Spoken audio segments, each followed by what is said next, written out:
Hello दोस्तों, कैसे हैं आप सब। फाइनली मेरा आरआरबी एनटीपीसी एग्जाम हो चुका है। ये 17 जून को सेकंड शिफ्ट में था।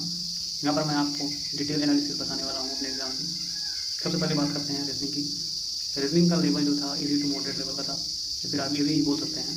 अगर आपने बेसिक पढ़ा हुआ है तो 28 to 30 क्वेश्चन आसानी से कर सकते हैं। अगर कुछ टॉपिक की बात करें जिस टॉपिक से ज़्यादा क्वेश्चन आ रहे हैं तो वो टॉपिक है पजल। पजल से 1 मार्क्स के कई क्वेश्चन आए थे।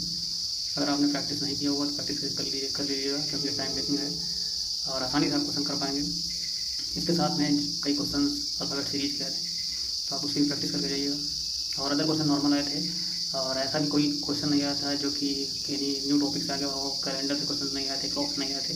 तो रीजनिंग आसान थी, आप आसानी से 28 से 30 क्वेश्चन कर सकते हैं।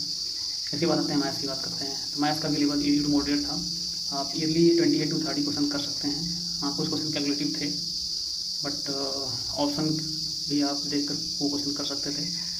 एंड इसमें भी आप 28 to 30 क्वेश्चन कर सकते हैं अगर आपने बेसिक प्रैक्टिस किया हुआ है तो, क्योंकि मोस्टली क्वेश्चन अर्थमेटिक के थे, एडवांस के क्वेश्चन नहीं थे। टिक्नोमेट्री का बस एक क्वेश्चन आया हुआ था।